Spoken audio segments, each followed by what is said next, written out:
So the first movie here is Pulp Fiction, and I feel this is his best work because when this movie came out, there was nothing like it before. It really created a first one of its kind narrative style, visual style. A lot of dialogue was used in the movie in a very distinct way, and all of this really came together for this one beautiful cinematic experience in Pulp Fiction. Next for me is the Kill Bill series. I don't see this as two separate movies. I see this as one major movie with an overall arc of a character or multiple characters. And what's so special about these movies is that the violence, the way it's been made and shot as a revenge drama is just so beautiful. It was definitely a one of its kind. You see some pretty crazy action where Tarantino goes ahead and breaks a lot of filmmaking rules, only to emphasize and reflect his style in an even grander manner. The next movie for me is Reservoir Dogs, Tarantino's directorial debut. And what makes this movie so special is that the bulk of the action in this movie takes place in one warehouse, held together beautifully through some amazing dialogue and tension. The next movie for me would be Inglourious Basterds. I love how he's used an alternate history approach over here, and also how he's built every character in this, be it, Brad Pitt and his gang, be it Christoph Waltz, the different monologues in this film. And this movie has created some very iconic scenes in itself, be it the milk scene with Christoph Waltz, scene at the bar where they use three fingers and all of that. So I think this movie in itself is a beautiful movie and a very well crafted movie, which just made Tarantino's craft even stronger. Next, I've got Django Unchained in my list. Now, this movie particularly was very, very badass. It took some time to build up, but once the stage was set, it was an incredible movie to experience and to watch.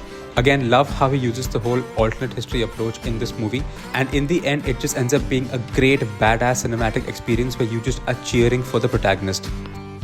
Now, a special mention over here. There's this movie called Four Rooms, which has been directed by four different directors, namely Alison Andrews, Alexander Rockwell, Robert Rodriguez, and Quentin Tarantino.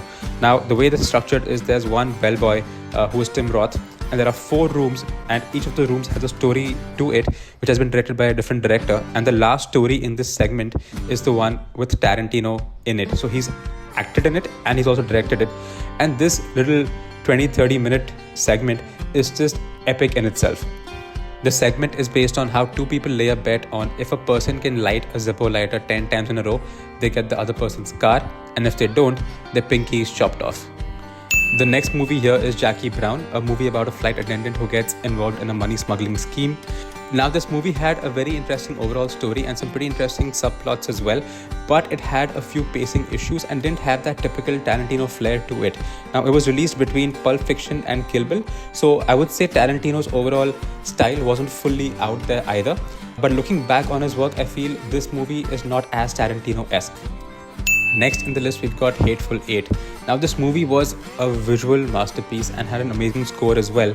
Also, once they get into the house, there's some very good tension created between the characters, and Tarantino really holds the plot together through some interesting dialogue and conversation. However, the movie has an incredibly slow burn approach, a lot of which I don't think was fully warranted, and it ends up being a very long drawn out watch, often tiring the viewer at times, which is very atypical of Tarantino despite his long run times. Next on the list, we've got Once Upon a Time in Hollywood, which also suffers from a similar syndrome where it takes a lot of time to build up the overall plot. It is a very slow burn sort of a movie. However, the movie boasts of some amazing performances, some great cinematography, and you obviously get that Tarantino flair in the movie as well. Now, also in this movie, if you knew about the characters they were talking of, if you knew about Hollywood back in the day, then you can relate to it a lot more. But if you do not know any of that, you don't have that context, then the movie might not seem as appealing to you. And the last movie over here on the list, which I feel is his worst, is Death Proof. Now, this movie is basically about a stuntman Mike, played by Kurt Russell, who goes around killing mainly women with his crazy so-called death-proof car.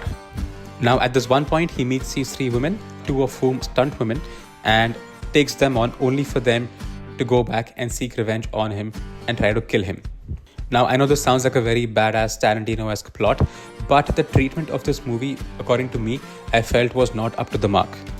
This movie came after Kill Bill Volume 1 and 2 and before Inglourious Basterds. So just comparing the two movies it was sandwiched between, this movie stands nothing close to either of them. I mean, just the sheer finesse and scale of Kill Bill versus Inglourious Basterds and the treatment of the characters, all of that was just so layered and so profound in Kill Bill and Inglourious Basterds that Death Proof just seems like a very average film. Also, this movie has some weird edits. And fun fact, Tarantino was the cinematographer on this movie as well. In fact, his only movie as a cinematographer.